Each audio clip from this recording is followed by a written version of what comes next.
Today is December 31st. This evening we'll be celebrating New Year's Eve, with the New Year starting tomorrow. And so I anticipate that many are getting ready for a new year where they'll be making resolutions and trying to improve some things in their lives that they didn't manage well last year or in the past. And so with this spirit of self-improvement and resolution in the air, as it were, I would like to talk to men on a topic that I'm going to title, How to Fix Your Household. How to fix your household. Now, if you're a woman listening to this talk is not for you. I'm not presenting these thoughts on this topic for the judgment of any women. It's none of women's business. I'm speaking as a man to men. And so, while the content of this talk might be considered controversial, I think that it will be found controversial only to those who are listening to it who have no business to be listening to it. And as I said, I'm not presenting any of these ideas to women for them to listen to and judge, because it's none of their business. I'm speaking in this talk to men who, as husbands and fathers, bear the responsibility to serve as the head of their households.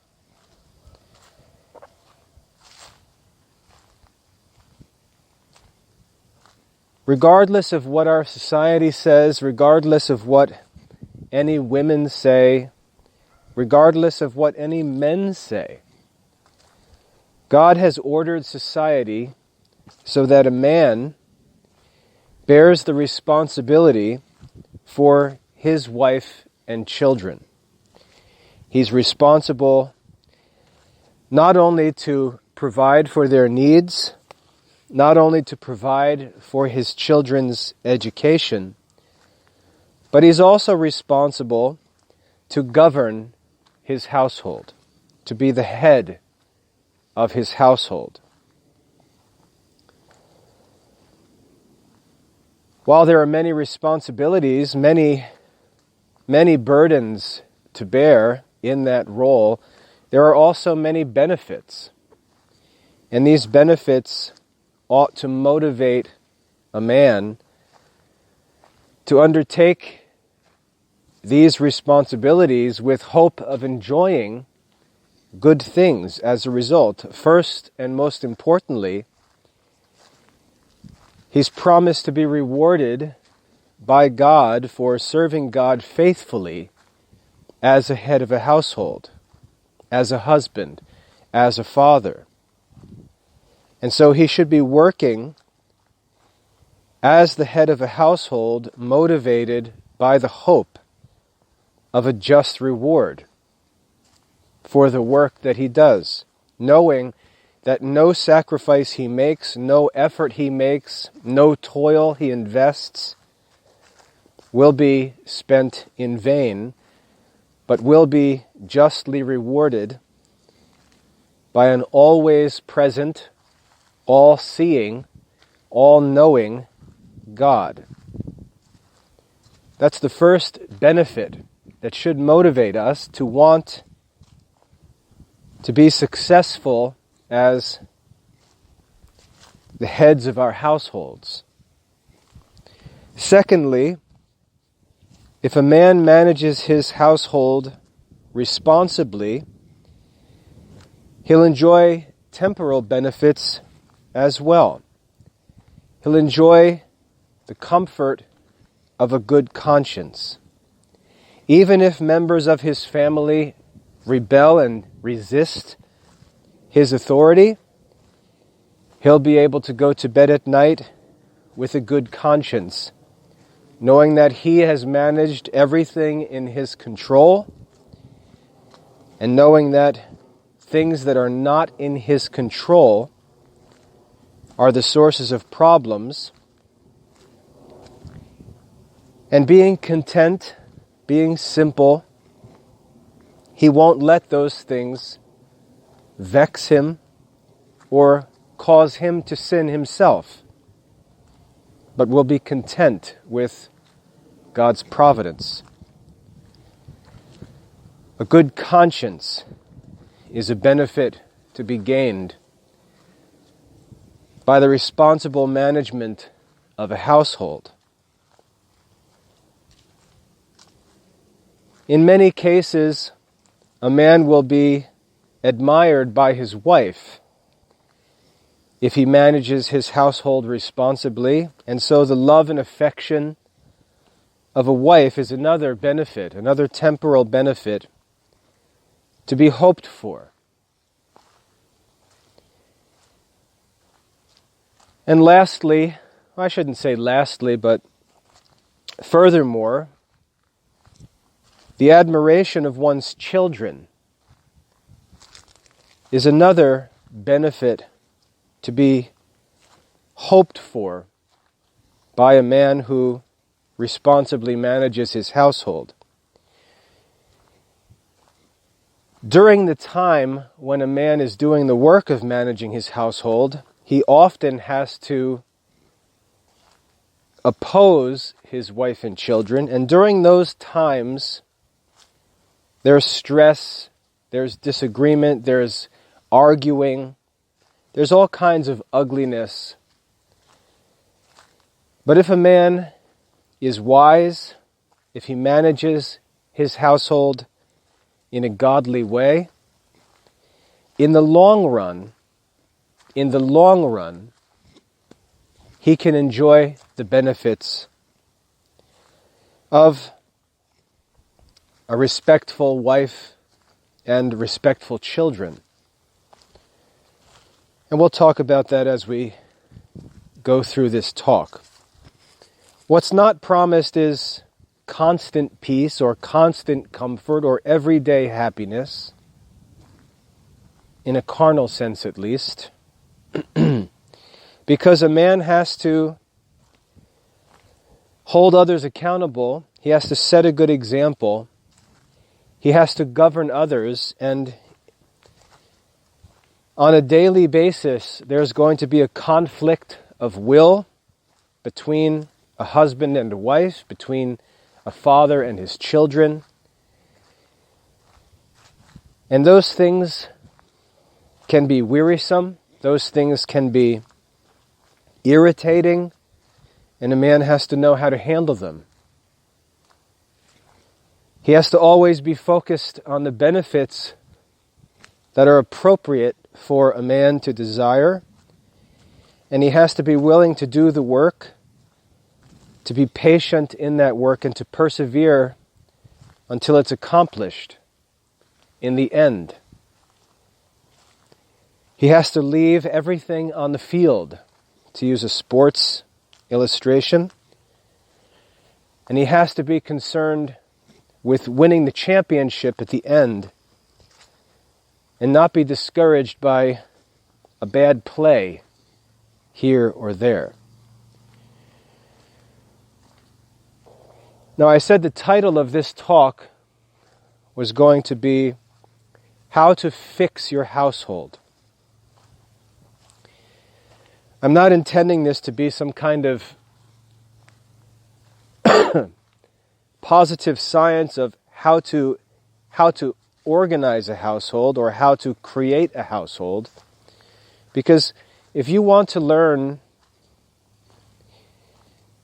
the science, as it were, of household management in a positive way, then you should study the old philosophical work by Xenophon titled Household Management.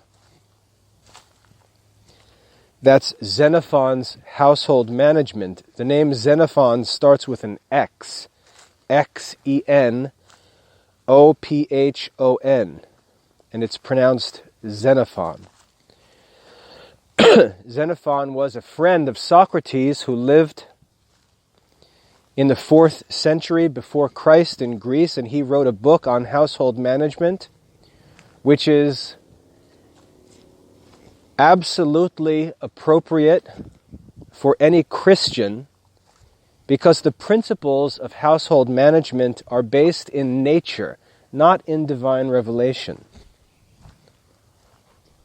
One of the errors Christians make is to make arguments appear to be based on divine revelation and therefore subject to faith, when they are in fact based on natural arguments and subject to reason.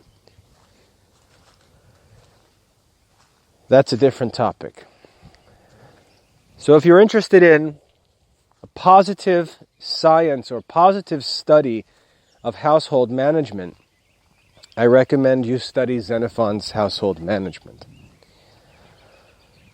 I'll put a link to a copy of that work in English translation, either on the page you're listening to this on or on the YouTube video description itself.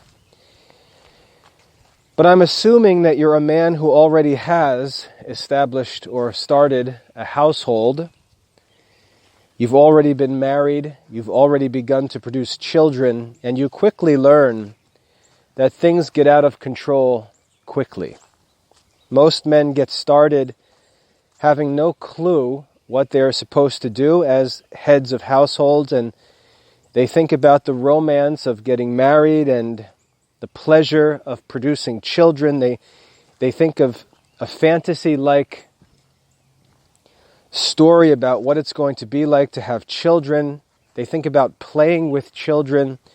They don't think about the actual responsibilities of being the head of a household. And they quickly find that things run out of control very quickly. And from one's marriage to one's family life, from one's wife to one's children, it's a very difficult work to manage a household. And what happens is when a man enters into this work unprepared, either intellectually or spiritually or economically or physically, he quickly loses control of his household and finds himself living among a family that doesn't listen to him, that doesn't respect him, that doesn't do God's will, and this just goes on as a snowball rolling down a hill, getting bigger and bigger, worse and worse over time. And it's his responsibility to fix it, because he's the head of that household. We often criticize people for having sex and producing children outside of marriage. We often criticize people for what's called fornication, for seeking sexual pleasure outside of its natural place, which is within marriage. We make a fuss about abortion because men get women pregnant and then either abandon them or encourage them to terminate their pregnancies. We fuss about these things, but these things are no worse than starting a family without making any preparation to actually manage that family. And just looking around, we can see Christian families in total chaos. And I'm not saying Christian families that have trials or have periods of difficulty, that have wayward children that they're dealing with. Many of these things are just natural and unavoidable, and they don't necessarily end badly.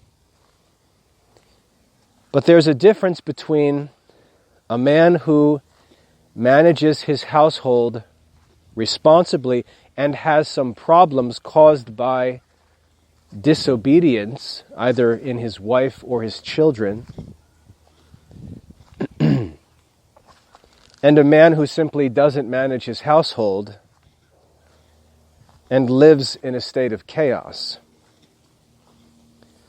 And so, assuming that you've already started a family, you're already managing a household, I'd like to talk about how to fix your household. When, as a man, you feel like there are things that aren't as they should be, and you'd like to take the responsibility and fix them. This is going to be a hard talk for many to listen to. It's a hard topic to live. But it's a necessary talk that needs to be had, and while some may disagree with me on points, that's only important if you actually disagree with reasons and proofs that something I say is contrary to God's will or contrary to reason. If you simply don't like what I say, well then the results testify on behalf of different opinions, whether they be good or bad. And as I said before also, if you're a woman listening to this, as if you're going to filter the content of your husband's listening, you're probably already in a bad place. And this is not intended for women to listen to. This is intended for men who actually bear the responsibility of managing a household. I hope that's clear.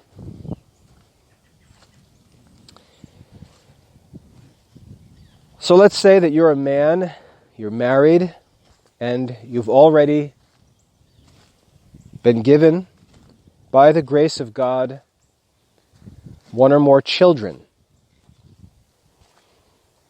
And now you've got to manage these children, to order a household. You've got to work as a man. You've got to provide for a family. You're responsible to bear the burden of earning the wages by whatever virtuous and just means necessary for you to provide for the needs of your wife and children.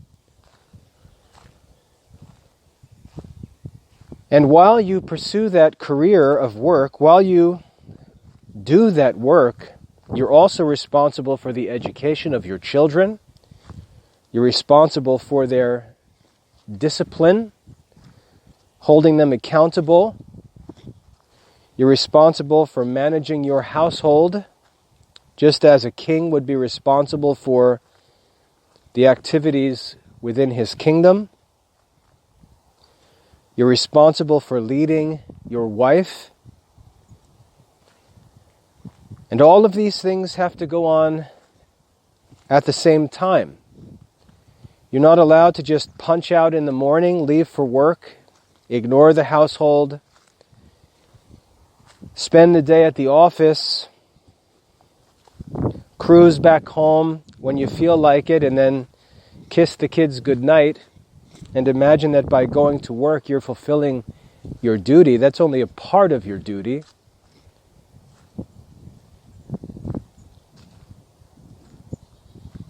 Nor are you to imagine that by making yourself an in-home catechist and homeschool manager who neglects the duty of earning a living, are you able to blow that off and pretend that all that matters is the education of your children, because you're deceiving yourself. The challenge of marriage and fatherhood, of household management, is that you're responsible for all of these things, not free to pick which one you choose and excuse the neglect of the others. Normally, men choose one of these and ignore the others. We'll have men who very regularly and diligently manage their affairs at the office or their business affairs and neglect the other things as if it's their wife's job to take care of. But that's not true. The wife is not the head of the household. She's not responsible for the education of the children. When St. Paul spoke to families in the New Testament, he said, "Fathers, train up your children in the fear and correction of the Lord." He didn't give that task to mothers. He didn't assume that that was women's work and that the men, all they needed to do was get to the office in the morning and bring home a paycheck. Fathers are responsible for the education of children. Or, as I said, you have this deluded man who, after he gets married and produces children, decides that he wants to devote his life to religion, not as a priest or as a monk, but having already chosen not to pursue a true religious life, he chooses to spitefully meddle with religion in an inordinate way, as if doing so is a sign of his piety, while he neglects the responsibility to provide materially for this physical family that he has produced.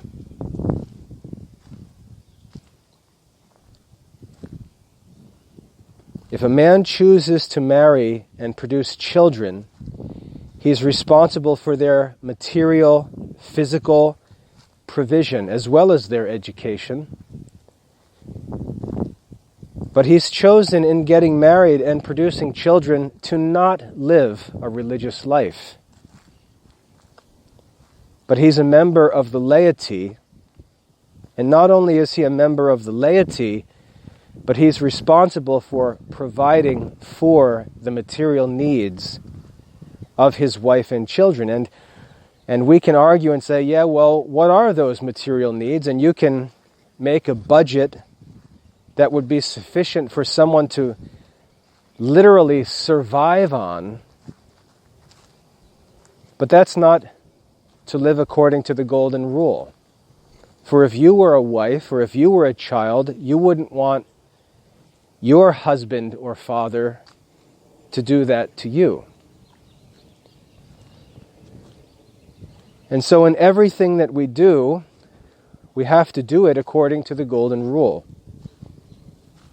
And this is where all of this fake spirituality is easily exposed, because true spirituality is characterized by the golden rule. A father who doesn't work is not acting like a father according to the golden rule. A father who neglects to provide for his family is not living according to the golden rule. A father who works comfortably at the office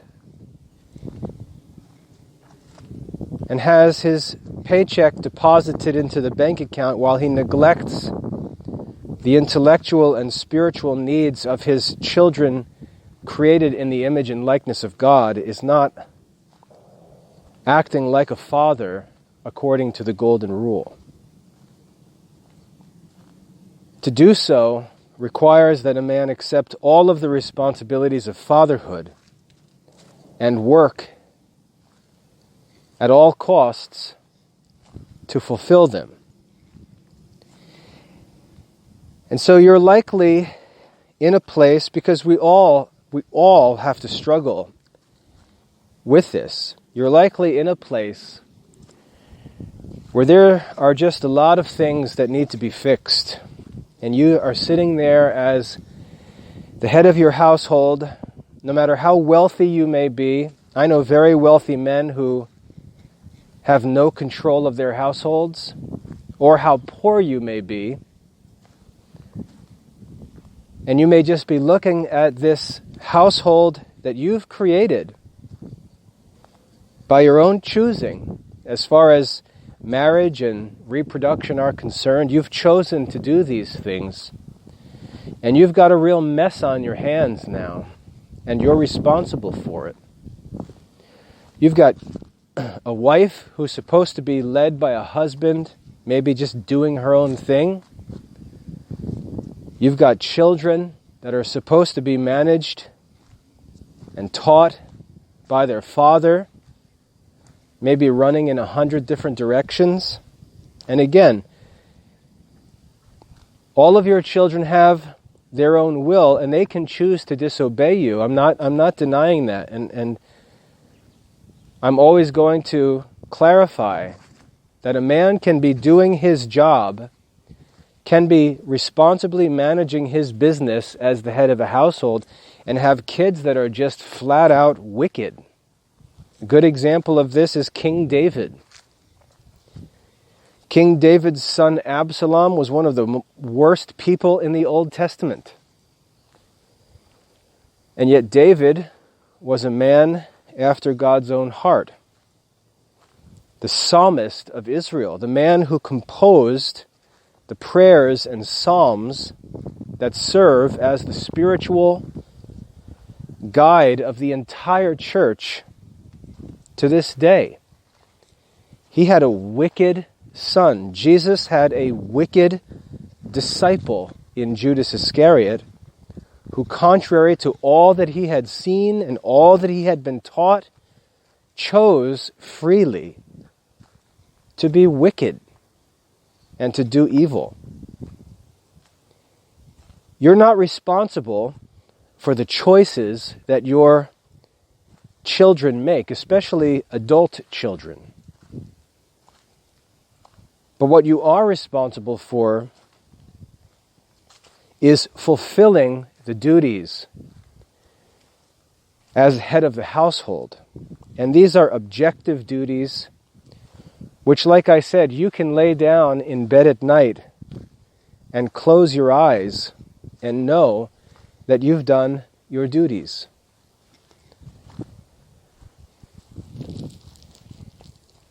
But when things get out of control, either maybe in one area or a few areas or in every area, you've got to get your household under control.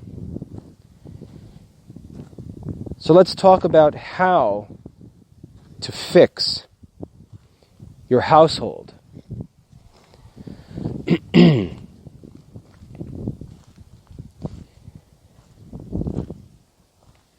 I want to say that while this struggle is difficult because we're constantly dealing with fallen men and women, fallen boys and girls around us, the struggle, especially emotionally, is difficult. But the work of household management is actually simple. It's very simple. And the simplicity of the work of managing a household is owed to the fact that you, as the head of the household, have authority over everything in that household. You don't have to win an election. You don't have to have your opinions or your decisions approved by a board. You don't have to sell your ideas to anyone. You're the head of the household. You have the authority to make the rules. You have the authority to order everything within your household. And that authority, that absolute authority, makes the work actually quite simple. Not easy, but simple. Unfortunately, there are decisions that men make that can create problems that may be very difficult to deal with. For example, if you're a man, and this is very common today, who working a normal 9-to-5 job is not able to earn enough money to provide for the needs of your family, and you choose to send your wife to work to earn the rest, rather than either taking on extra work yourself or working to become better at what you do to increase your income. But as I said, you choose to go with the flow in our society and send your wife out to work to supplement your income. You're going to create a real problem. If you marry a woman who intends and makes it known even before you get married that she plans to work and earn her own money throughout the years of your marriage, you're going to have problems to deal with that are not natural. And again, if women are listening to this and want to fuss, it's not intended for you, so it's none of your business. I'm talking to heads of households.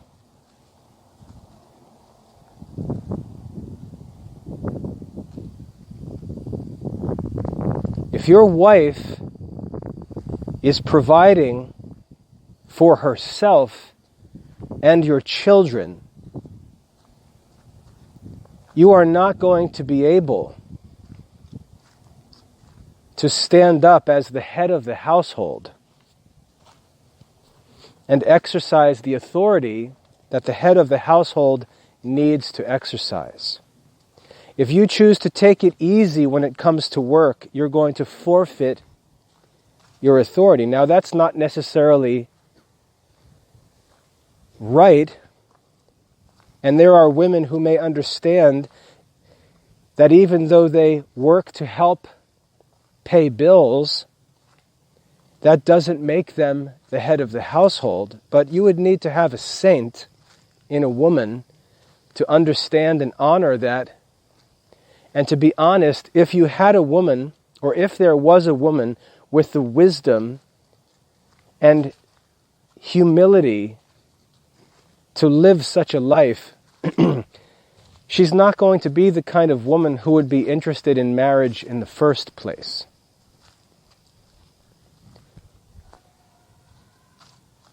She would probably be a nun somewhere.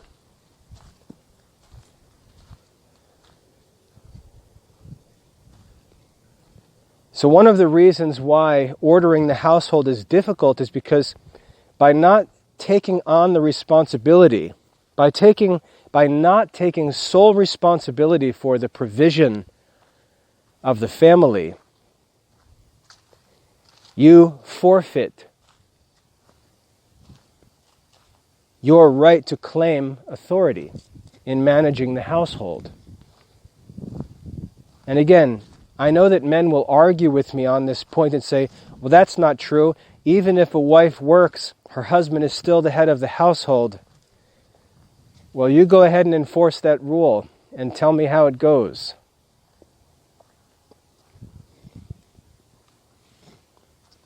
I'm talking realistically. If your wife has to pay the bills and then come home from work and be spoken to by a man who can't pay the bills but is now going to pretend that he's some kind of king, yes, if your wife is a saint, she may play along for God's sake, not for your sake. but you're not acting like the head of a household.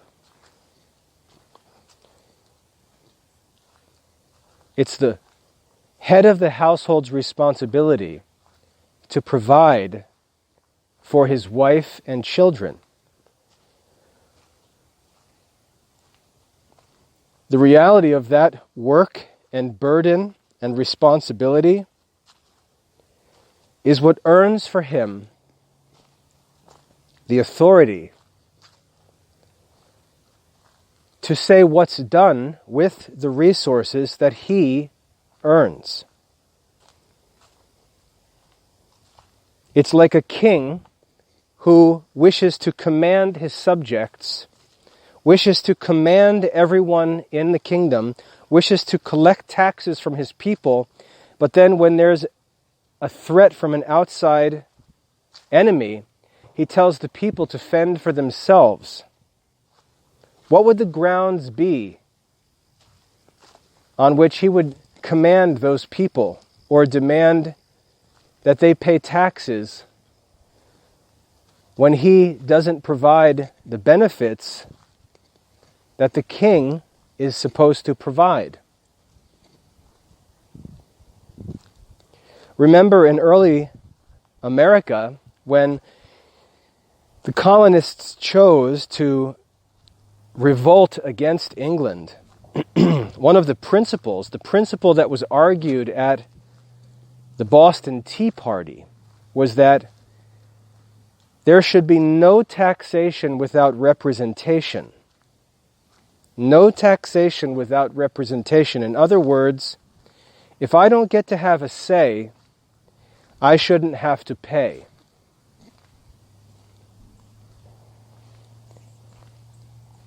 And that's a natural principle that any reasonable person is going to argue. And if a woman has to pay the bills, then she's going to want a share in the decisions related to how the money that's earned is used. She's going to be the provider for at least a portion of the family. And it's not going to be reasonable to talk to her as if she's a dependent when she's not provided with the benefits of a dependent. So you can disagree on this, but the results will speak for themselves. And so one of the things that a man has to do in order to fix his household is take on the full responsibility for the provision of the material needs of his wife and children. That's really step one. He has to take that burden upon himself. And I'm not saying a wife can't help. My wife helps, for example, in the number of different things I do professionally. My wife helps me, acting like a secretary, like an assistant.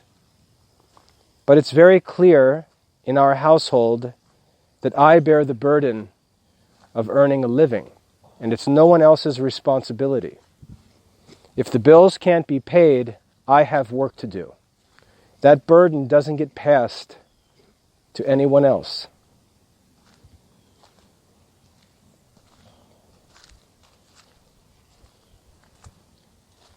If the bills aren't being paid, my wife looks at me as if to say, "What are you going to do about it?" She doesn't think, "What is she going to do about it?" because it's my responsibility. And she understands that I bear the difficulty and the stress of that responsibility, and I bear it voluntarily. And to be frank, she doesn't want to bear that responsibility, nor should she. And because I voluntarily bear that responsibility, she respects me as the head of the household.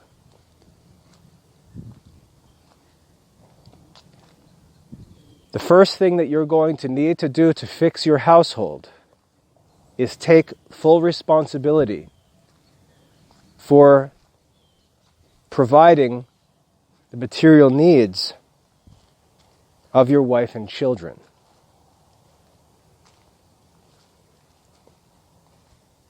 Once that's in place, you've offered to your wife and children the benefits of not having to bear that burden. They now enjoy a better quality of life, and they're free not to play, but they're free to pursue things that are free. They're free to live like people who aren't burdened by poverty or the constant care. What shall we eat? What shall we drink? What shall we wear? They're free to pursue more truly human interests in life. And they should be glad for that improved quality of life.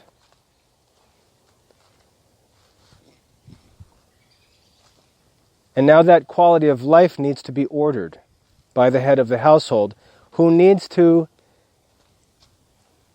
voluntarily serve as the model and example of that life.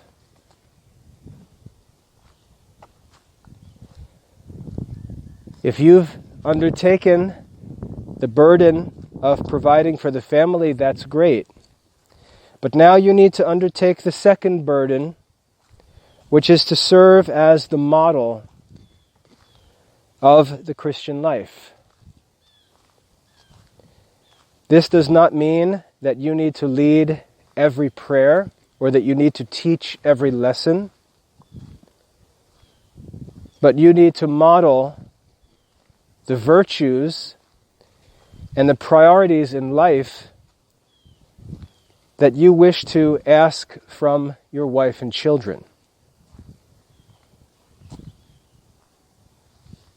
The first and simplest of these responsibilities is the responsibility to worship God and to keep the Lord's Day holy, to observe the precepts of the church. This is a non-negotiable. You have to sanctify the Lord's Day and holy days of obligation. You've got to worship God according to the precepts of the church. And you've got to manifest the spirit of obedience yourself to the hierarchy of the church. And again, you can't start with this spiritual talk about how you obey God or how your children need to obey God and then disobey the hierarchy of the church, because God established the hierarchy of the church. God also established secular government. And on those issues, I recommend the talk I recently gave on the deceptive dangers of disobedience. I recommend you listen to that if you're interested in those topics. You've got to be a model of obedience to your superiors. The way that you talk about government officials teaches your children how they should think and talk about their superiors. The way you talk about leaders in the church, members of the hierarchy of the church, sets the model for your children and for your wife about how they might talk and think about their superiors, that is, about you. And if it's okay for you to disobey, if it's okay for you to dishonor, if it's okay for you to object and speak critically and refuse to comply, how are you going to enforce your rules in the household when you yourself are the model of disobedience to authority?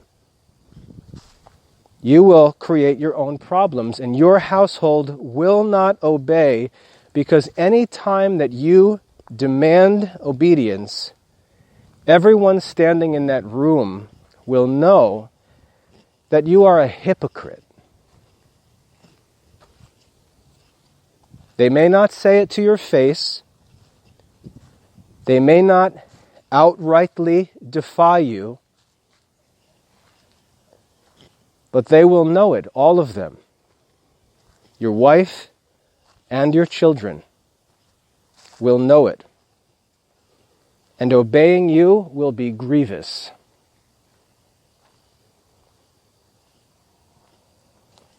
So step 1, how to fix your household. Take on full responsibility for providing for the needs of your family. Act like the head of a household. Second, be the model of obedience. Be the model of obedience. If a child receives a command and doesn't like it, one of the strongest arguments that they should hear is, there are some commands that I don't like, but I obey them because it's right. That's a very strong argument for a wife to hear, for a child to hear, especially when they see you do it and they know that it's true. And therefore, your example of obedience to your superiors becomes the strongest argument for the obedience of your inferiors to you. And you have to earn the support of that argument. Notice that everything that I've said so far is in your control.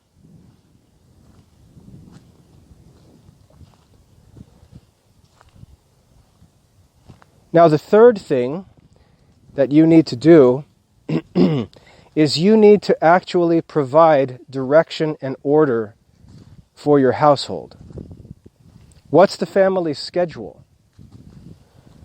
What's the curriculum for the children's studies? How do activities in the household proceed day by day?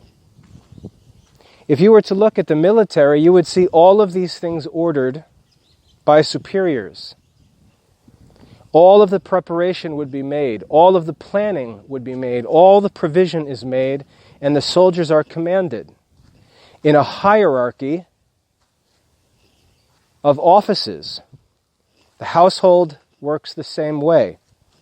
The problem is that in most households where there's disorder, there's no leadership. There's no head. There's no provision. There's no procedure. There's no order. And matters of obedience and authority become arbitrary. Do this, why? Because I said so. Oh, so we're just supposed to live like slaves who respond to your random, unpredictable, unenforced, chaotic commands here and there. That's not how a household is to be ordered. Would you like for the government to work like that? Would you like to be subject to someone who makes no provision for you, provides no instructions for you, establishes no order for you, offers you no benefits, and randomly blurts out instructions? The golden rule requires you to do better than that. You have to do the work of ordering your household.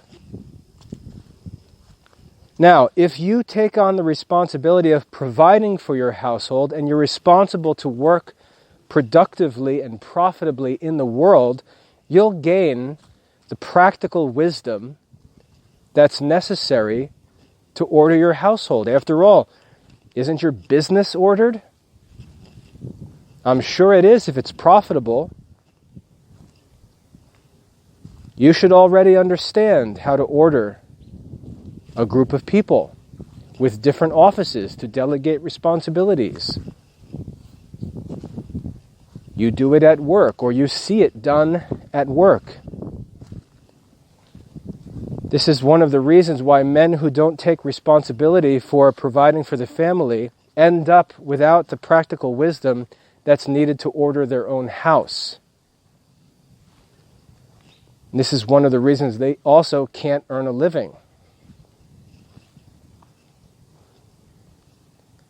But you need to order your home. You need to provide for the needs of the family. You need to establish procedures for how things get done. You need to provide for your family members to be able to carry out those procedures, and they need to be productive. Your family members need to see benefits in them. They need to see that you're a wise leader, and that if they listen to you and do things the way you say, life gets better.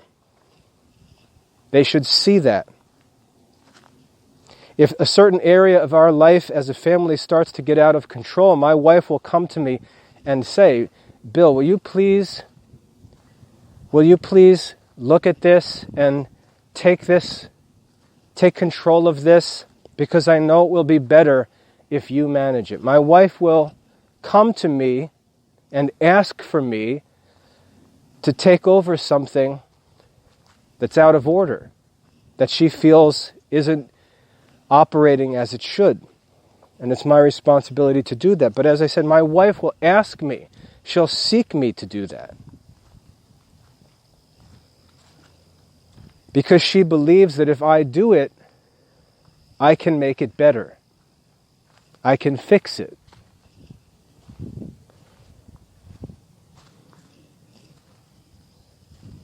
Our family should know that by doing what Dad says, by following Dad's procedures, life will get better. And Dad doesn't govern everything just for his own personal benefit.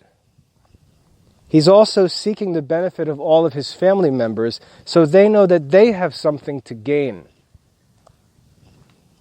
by following Dad's procedures.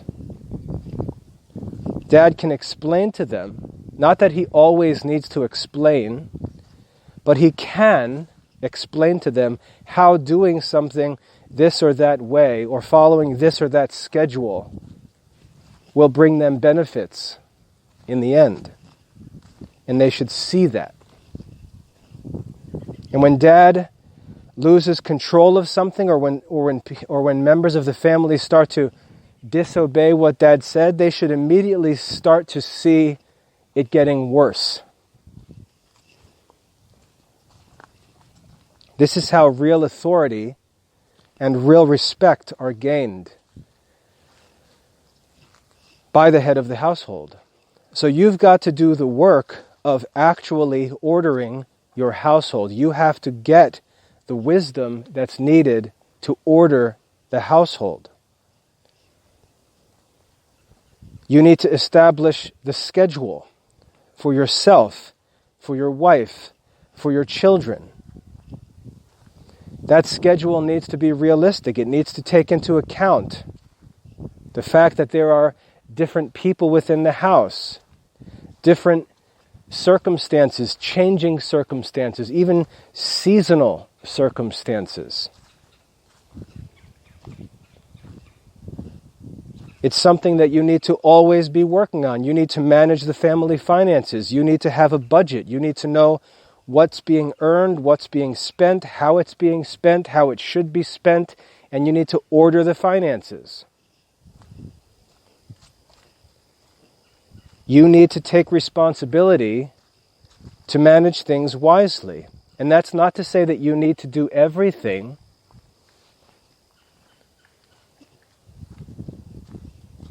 But you need to have a plan for how it can be done reasonably. Not in a fantasy world where your family members are different people, but with your family, in your circumstances, with your resources.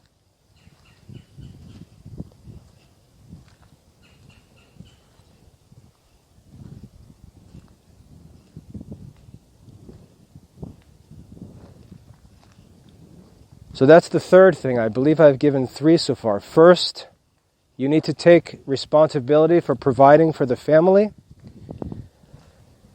Second, you need to be a model of orderly, obedient living.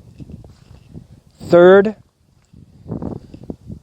you need to actually order your household. And that's, I would argue, as difficult a task as the first. Working to provide for your family is no more difficult than actually ordering and managing your family life.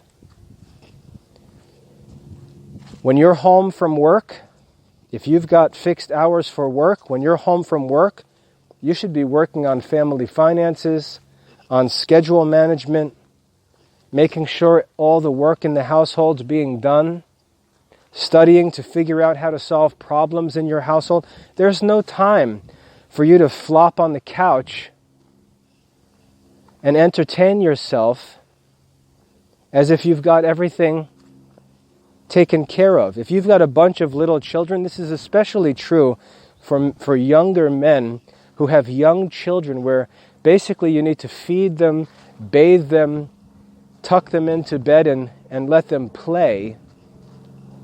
And you think that because you've punched out at the office and paid the mortgage, that you've got the evening free to just fart around the house. But you're going to be raising teenagers in a few years who are going to have all kinds of complex needs and face all kinds of challenges. And this is the time for you to prepare for those years. And if you waste them pretending like you've got everything under control because the 6-year-old is in bed, you're in for a rude awakening. You better be studying and working to order the household so that it's capable of managing the life of a teenager, or you're going to have a real mess. And the time to prepare for those teenagers is when the children are young and you've got lots of leisure time. Leisure time to study, leisure time to organize, to budget, to manage, to learn, to prepare. You better not think that because your little kids are ordered, that it's time for you to put your feet up and relax. It's time for you to prepare for the next phase, the next step. What if there are more children? Life is going to get more and more complex as time goes on.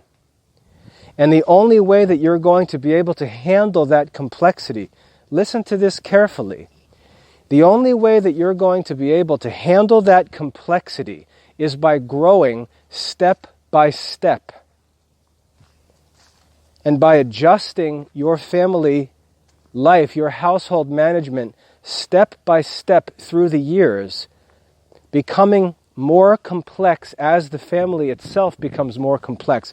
If you think you're going to neglect that work, and then you're going to stand in the midst of a large family with children of all different ages, all out of control, and at that point, in that complexity, you're going to now bring all of it into order. You're going to learn the hard way that it's not going to happen, because you're not going to have the resources or the wisdom to be able to manage the complexity of life that you're going to face. And the time to learn to do that is ideally before you're married.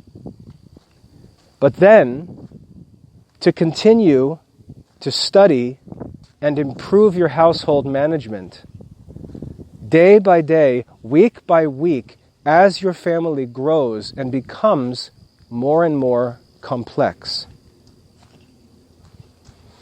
For example, I have 10 children. My oldest son is 21 years old and is in his second to third year of college. He's sort of in between right now. I've got a 21-year-old son in college. I've got a 20-year-old daughter also in college. I've got an 18-year-old son starting college. 3 children, college-aged.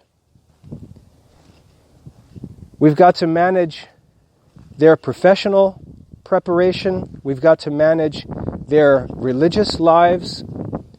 We've got to manage their tuition and expenses. We've got to manage their college studies. We've got to have all of that in place to help them at this point in their lives. Under them, I have a 17-year-old daughter at home, a high school student. I've got a 16-year-old son at home, high school student. I've got a 14-year-old son at home, beginning high school studies. So I've got 3 college students, 3 high school students, and under them I have 4 more children from ages 12 down to 7. I've got a 7-year-old working on reading and arithmetic, and I've got a 21-year-old enrolled in an ROTC program in a university working through college. I've got to manage the complexity of this household, changing schedules throughout the year, while also managing my own business and professional pursuits, while also directing my wife in her work in the household, while also pursuing my own spiritual life. The life that I have to manage is very complex, but because it's developed piece by piece, year by year, and I've worked to stay ahead of where the kids are and what they need to do, I've been able to grow with my wife, grow to serve the increasing complexity over time. We've never taken vacations. I don't think I've ever watched a football game in the evening since my first child was born. There's no days off. Every weekend, Sunday is the Lord's Day, but Saturday is almost always spent on household management, finance management, preparing for the coming week. There's no time. There's no time for playing around. And so the third thing, and just to bring this to a close here, the third thing is that you've got to do the work of ordering your household. You've got to establish the schedule, the procedures, the budget, the resources, and so on, that your family actually can follow. They have to be told what to do. Many men complain that their wives don't do this or that this is screwed up, or that their kids have this and that problem. And if you were to step back and say, whoa, what's the plan? You would find that there's no plan. And this man is just whining about his wife and kids as if they're supposed to all direct themselves. And he's just set over them as the judge. Most families have no plan. And men bark at their wives and children as if that's their job. No, that's the head of the household's job. Now, having said that, the next issue is where a man embraces all of this work, takes responsibility, wants to be a responsible head of a household. things are out of control. Maybe he's left finances to his wife, and she's done a great job in, grocery shopping, and the kids have clothes, and the bills get paid, and she manages that. But there's no budget, there's no plan, there's no order. She's just basically kept the household moving. And the man has to say, okay, I've got to get this under control. I've got to bring this into order. I've got to order this. That's what a wise man does. He orders. The wife may have done a great job in just keeping everything moving, but it's not ordered. And there's a million improvements that could be made. And then he looks in the kids' lives. They're doing okay. They've gotten schoolwork done and there's no major problems, but we're certainly not living to our potential as a Christian family. There are so many things. Their rooms are a mess. Clothing is chaotic. They have no schedule. They're just sort of left idle a lot of the time. Their days need to be more wisely and carefully managed. Okay, so here I am. I'm the head of the household. I see the problems. I want to take responsibility. Now it's time to fix it. Now it's time to fix it. This is very, very easy. And if your house is chaotic like that, your wife and your children will likely be happy to hear you say that you're going to be working to fix things. Your wife is probably happy to hear that you're going to take this burden of paying all the bills and managing the money off of her. Because there are probably other things that she wishes that she could do as a wife and a mother that she doesn't get to do because she's paying bills and managing money. She would probably like to give the kids baths more often, or to take some time to organize the clothing, or just to clean up the house, or spend more time teaching the children. Usually when a man takes this responsibility, his family is glad to hear it. I know that, as I said, when there are times where things start to get wacky in my household, when I say to my wife, hey, I'm going to spend the weekend working to get this under control, okay? My wife responds happily.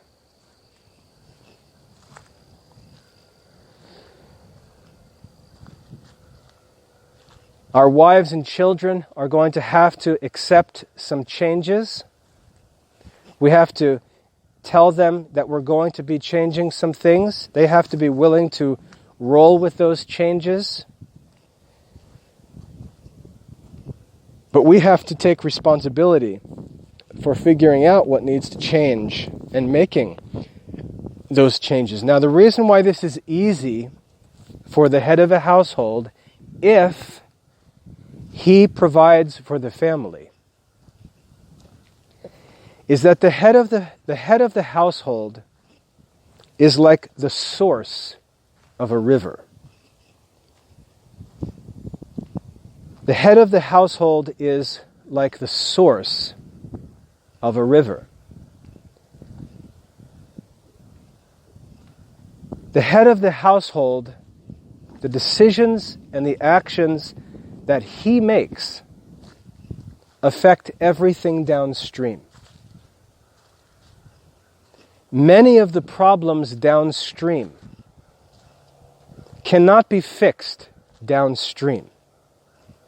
If there's a problem that starts with his wife downstream, the place to fix that problem is not there with the wife. If there are problems downstream in the kids' lives, the place to fix those problems is not downstream. The place to fix the problems is at the source. And because the head of the household is the source, as long as he has his household under his control, one of the benefits that that control offers to the whole family is that when there's a problem entering into the family life, he can cut it off at the source. I'll give you a couple examples. In my household, I control access to the internet. If I'm too loose with internet access, with passwords, we'll have problems. We'll find out that a kid's upstairs watching a movie without permission because internet access is not being carefully managed. We'll find that somebody's goofing around, downloading video games. It's a very easy problem to fix. I'm not going to fix the problem by going into my son's room and arguing with him, debating him about his video games. I'm the head of the household. I'm just going to change the internet password, and that's it. I cut the problem off right at the source. I'll know very quickly who's watching the movie or who's downloading the game because I'll see who responds when the password changes. I control the internet. I'm responsible for the content that comes into my own home, and because I'm responsible for it and I'm going to give an account for it to God, you better believe that I'm going to control it. So that's one example, a good illustration of how when the head of the household has things in control and there's a problem, there's no need to fight with kids. There's no need to fight about problems or have some big brawl in the house. The head of the household has the power to simply eliminate it very easily. But in order to have that power, the head of the household has to actually manage that resource.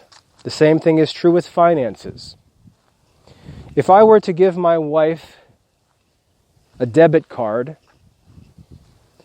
or multiple debit cards that gave her access to all of the money that I earned, and it turned out that she was misusing the money, I could argue about money with her all the time and fight with her about, you spent this there, and why'd you spend this there, and why'd you buy this, and where did you spend this money on and on and on.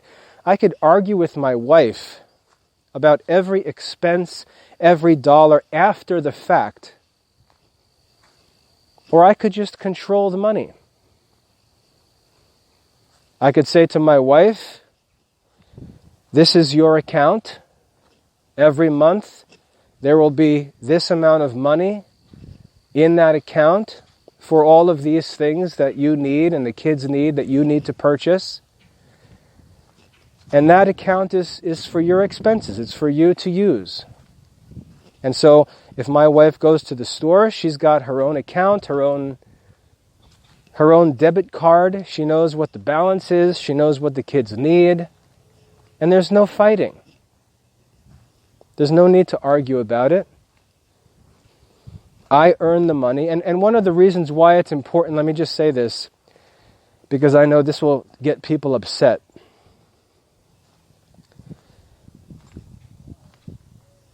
Just because a man's work earns a certain amount of money doesn't mean that that money is automatically family spending money. The money that a man earns is also the seed money that he has to earn more. It's also money that he has to invest in other pursuits. And so a man's earnings can't be looked at as spending money. This is a problem that I think many families have. Just because money is earned does not mean that that money can be spent. The family, starting with the head of the household, needs to consider how the money that's earned is then used. Many people will talk about savings. We need to put it away in a savings account. We need to do this because this is tax deductible. And if we put it... Look, business investment is also tax deductible. And so just because money comes into the house, especially if a man is self-employed, which is where this gets really screwy, the money that a man earns is also his money to reinvest in his business, to improve his business, to earn future income, to increase income, and so on. And so it's important to distinguish business revenue or even business income, take-home pay, from spending money, because they have to be kept separate. Many women who aren't working understandably think that their husband's pay is their spending money. And that includes mortgage payments, groceries, on. And they think of a budget as, well, my husband makes X $1,000 per month, so we can design a budget where we spend that number per month.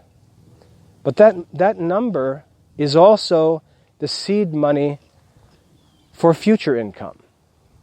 And that's why there needs to be a separation. When a man earns the living, there needs to be a separation from the man's earnings or the business's revenue from family expenses. That's a whole nother issue, obviously, but what I would recommend that a man do to take responsibility for the family finances is keep things separated. Establish an account for household expenses.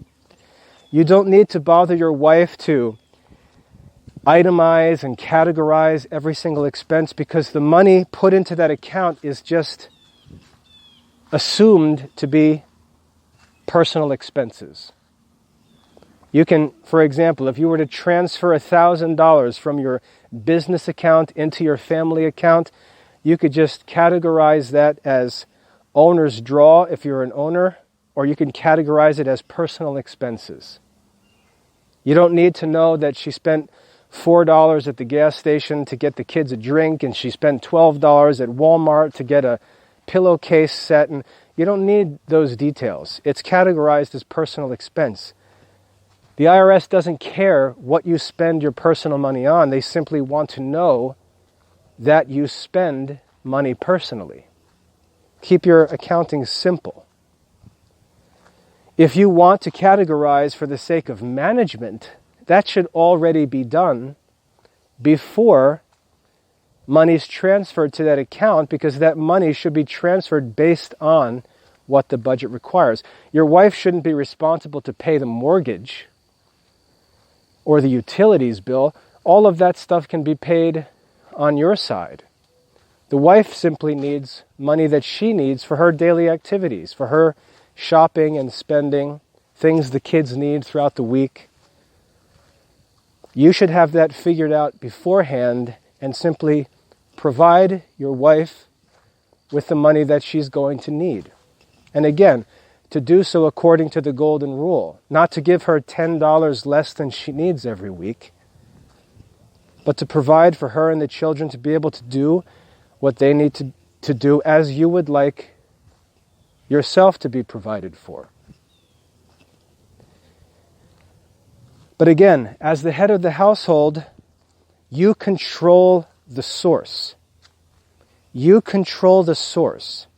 And when there are problems, instead of fighting with your children and fighting with your wife, the reason why these fights are so ridiculous is because there should never be a fight between a person in authority with someone under his authority. Because the person in authority should have means of controlling what's done. And if there's no control, then they're left to fight with each other, to wrestle over the money, to fight for who gets to watch what on the internet, which websites are okay, which websites are not okay, ignoring the problem that the schedule is poorly ordered and the kids are left with hours of unscheduled idleness. That's the actual problem in the household, and it's dad's fault. Not the kid's fault for trying to find something to do during the empty 3 hours every evening while dad watches television.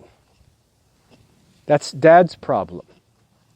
But you can see how all of these family fights are really symptoms of a household that's not being managed effectively. And of course, there are questions to ask about what should a schedule look like? What should the kids be doing? I'm willing to talk through those things as well, but we've got to understand that when it comes to household issues, household affairs, the buck stops with the head of the household. If there's a problem in my family, it's my fault. If I find out that one of my kids is doing something he's not supposed to be doing, I can look to my affairs and see where the source of that problem is and fix it. Now, to finish up here, because we've already gone an hour and 20 minutes, to finish up, what do you do when family members revolt? Because there are going to be times where you clash, and it's just necessary. Maybe your wife disagrees on an issue. A kid disagrees on an issue, and they decide that they are going to argue or fight back. Well, there are a couple things to consider. First of all, remember the golden rule. Ask yourself, am I being a jerk? Is what I'm doing here, maybe I'm not being patient. There's a problem, but I've allowed this problem to develop, and now I'm just going to shut it down cold turkey and just kind of make everybody miserable, rather than realize that this problem has developed over time. People have gotten used to it, and though it needs to change, we need to gradually implement this change and not just drive everybody nuts. So think about the golden rule. Maybe the change needs to come one step at a time and not just out of nowhere like an iron fist. That's always going to make people upset. Secondly, we need to make sure we communicate things. We need to explain why. We don't need to explain why as if we're asking for a vote of approval. We need to explain why so that sufficient reason is given to merit obedience.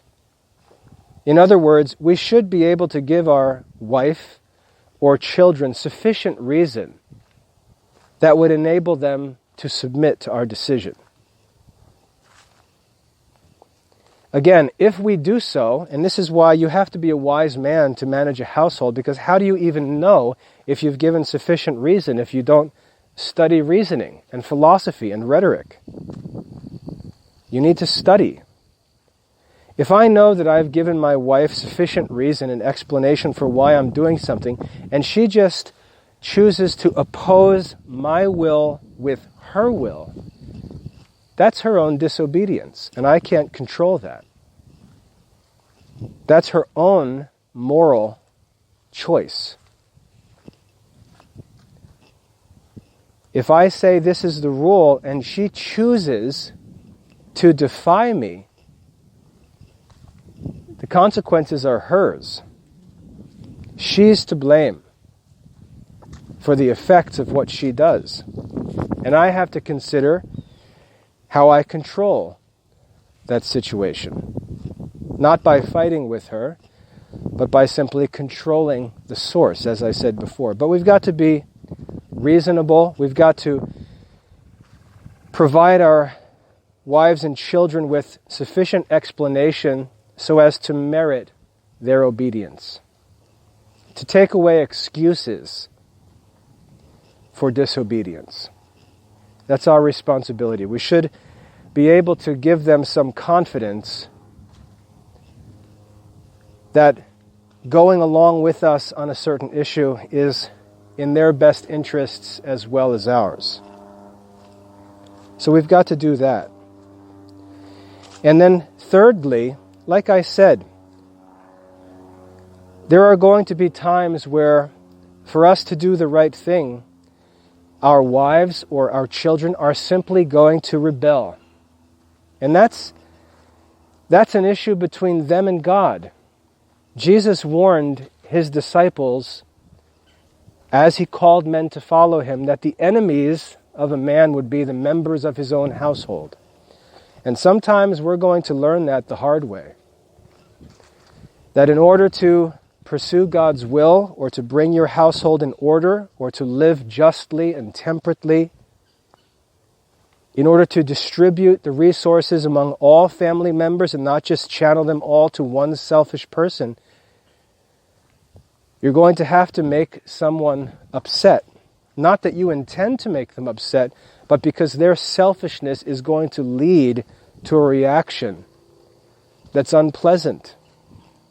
And this could be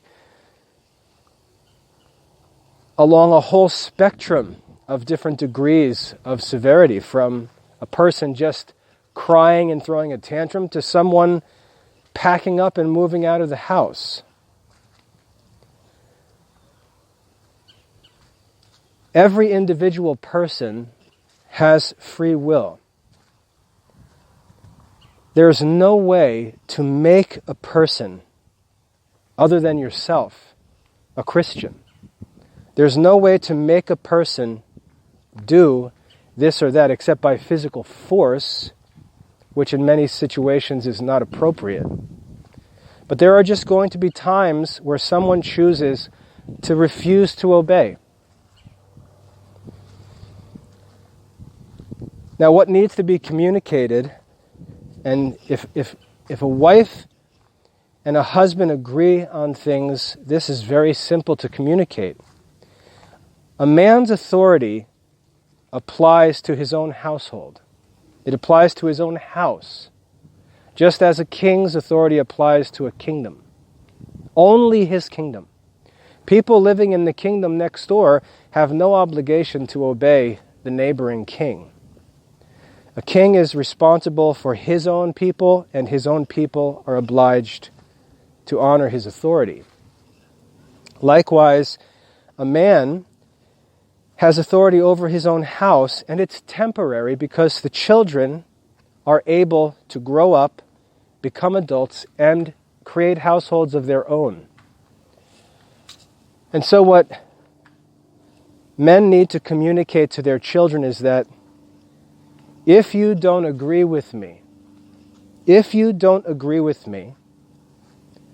it doesn't necessarily mean that I'm absolutely right and you're absolutely wrong. You will have the opportunity to go and establish your own household. And when you establish your own household, you'll be able to practice what you believe is best. And I'm not going to come to your household and tell you how to manage your household. Just like my father doesn't come to tell me how to manage my household. But as long as you are dependent on me, and as long as you live in my home, you will need, and well, I should say you should, out of reason and just real circumstances of your life, you should accept the reality that my will for my household and my possessions and my resources should be used according to my will. Let me restate that. The child should understand that as long as he lives in my home, for the time, and remember this is temporary, for the time that you remain in my home, you should honor my will. It's a temporary relationship. When you establish your own household, you are free to manage it yourself as the head of that household. But as long as you remain in my home or when you visit my home, as long as you are dependent on me and need to live in my home and use my resources, you need to use them according to my commands and my will. That's the simple rule. And as I've said in other talks, I think kids can respect that. Even when a kid doesn't agree or doesn't like a rule, I think kids can embrace the true authority of the head of a household without much objection, because it makes sense and it's fair and it's reasonable and it's temporary. And a lot of these arguments and disagreements are themselves temporary. Sometimes a kid will disagree and 6 months later he changes his mind and everything's fine. But what needs to be communicated by both the head of the household and mom to kids is, as long as you are dependent on dad and need to live in his home and use his resources, you need to respect his authority. That message ends a lot of the fighting, takes away really the whole foundation for a child's objections, especially when we emphasize the fact that this is temporary, and usually can bring peace even where there's disagreement. So we're already an hour and a half into this. I'm going to call it a day for this talk. I hope that's helpful. I'm sure that that's helpful. And again, I know that some people will throw tantrums because they don't like what I have to say. But they're usually going to be people who, if we had the opportunity to actually get into the details of their own lives, we'd find that there are reasons why they don't like these suggestions. And they're not good reasons. They may have situations that they don't want to let go of, but they need to. And I'm not worried about emotional responses. I'm not worried about disagreement. Like I said, this is a talk intended for Catholic men who are heads of households. It's not intended for women to listen to and judge. And as I said, if you find women getting into this discussion and disagreeing, you can already see what the problems are. And thankfully, I don't have that kind of woman under me as my wife. And if you do have that kind of a woman, well, it's going to be difficult. If you have a woman that doesn't accept God's will for the order of a household, and where it says very clearly in Scripture, wives, obey your husband, she's just going to scoff at that. There's not much that you can do to change that. But that's none of your business. Your business is to do your job as the head of the household. The decisions that your wife and children make will be their own. Your job is to make sure that you do what's right as far as you are able to, that you handle responsibly all of the things that are in your control, and that you're able to live with a good conscience, knowing that you've done everything in your control, that you've done God's will, that you've been reasonable, that you've been patient, that you've been careful to observe the golden rule, and you've given your wife and children every opportunity to understand and comply. That's the challenge of household management. Like I said, it's difficult work, but it's simple. It's simple. And if you're patient and persistent, you can fix a household that's spun out of control, whether just in one or two areas or the whole thing. I hope that's helpful. If you have any questions or would like to talk about any of these things, please feel free to get in touch. I don't necessarily recommend you comment on the videos because that can be awkward if you start sharing information. But if you'd like to talk about things practically, like I said, this is the business of men. And these are things that we should be comfortable talking about. We should have wisdom and experience to share with one another, to help one another improve in this work. So if you'd like to talk about these things, don't think that these things are unimportant or that I wouldn't have time to talk about them. These are the things that I talk about. And I hope that's helpful. God bless. Merry Christmas and Happy New Year.